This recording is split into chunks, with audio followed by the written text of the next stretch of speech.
Welcome to This Explainer. Today, we're popping the hood and taking a fascinating look behind the curtain of a truly tear-jerking narrative. We're going to be deconstructing the emotional story blueprint of The Lost Daughter. You know, if you've ever watched a film or read a story that completely destroyed you emotionally, literally left you in a puddle of tears, you've probably wondered, how on earth did the writer do that? Well, today, we're going to look at the precise architectural framing of this narrative to understand exactly how writers engineer such powerful emotional responses. Right off the bat, let's dive into this with the blueprint's ultimate ending message. True love never gives up.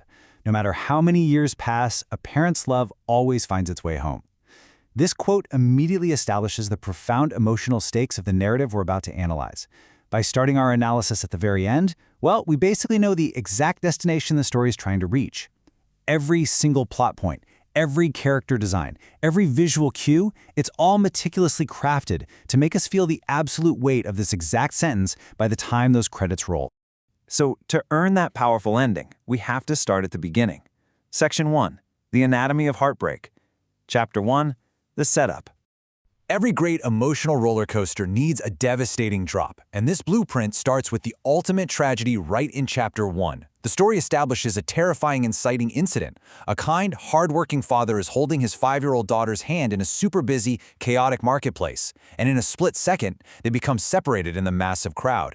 Actually, psychologists note that losing a child in a crowd is one of the most universally shared human primal fears. It instantly triggers our empathy as a desperate police investigation kicks off. The narrative doesn't waste any time. It immediately shatters the character's world, hooking you right from page 1.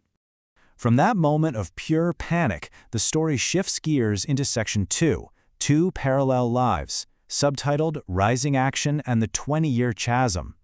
And this brilliantly illustrates the chronological leap of the story.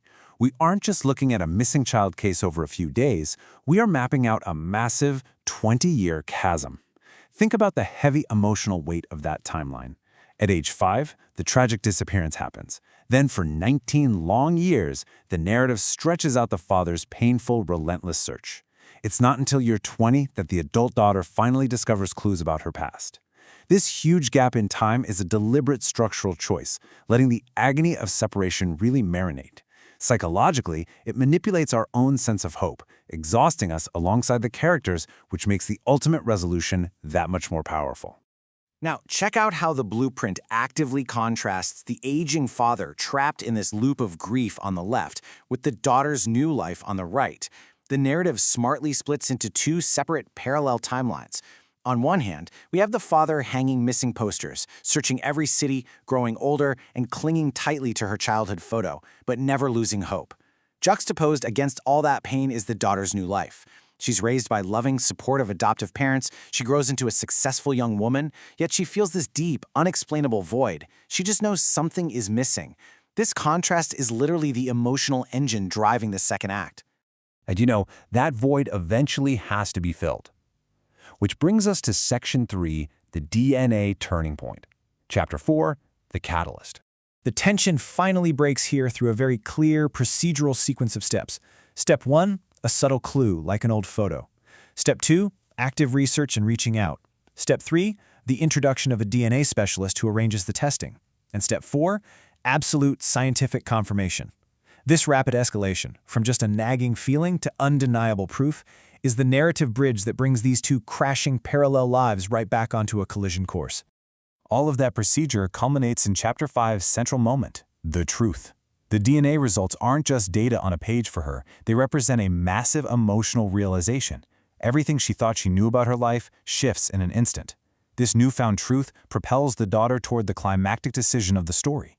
She decides it's time to finally seek out and meet her biological father. There's absolutely no turning back from here. Which rockets us to the absolute emotional peak of the blueprint. Section 4, a cinematic reunion. Let's deconstruct Chapter 6. To truly understand why this climax works so well, we have to look at the director's commentary of how it's visually framed. The source material provides very specific visual style notes for this moment. They call for ultra-realistic cinematic scenes, bathed in golden sunset lighting, They dictate slow cinematic camera movements paired with heartwarming music and highly realistic facial expressions, all shot in stunning 4K HDR quality with documentary-style narration. I mean, let's be honest, they are basically weaponizing golden hour against our tear ducts. These elements aren't accidents. They are deliberately engineered sensory cues designed to elevate the emotional payoff, bypass your logical brain, and directly trigger the waterworks. Picture this, within that breathtaking 4K HDR landscape, a small village at sunset.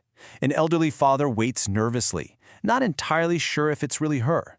The daughter arrives, and the narrative delivers an absolute masterclass in tension release as they immediately recognize each other. They don't walk, they run toward each other, sharing a joyful, tear-filled embrace while the local villagers witness the miracle.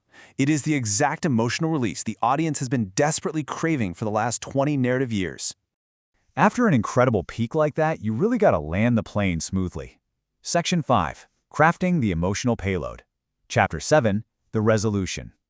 Finally, we enter the falling action, and the story cements the thematic meaning of the entire journey right here.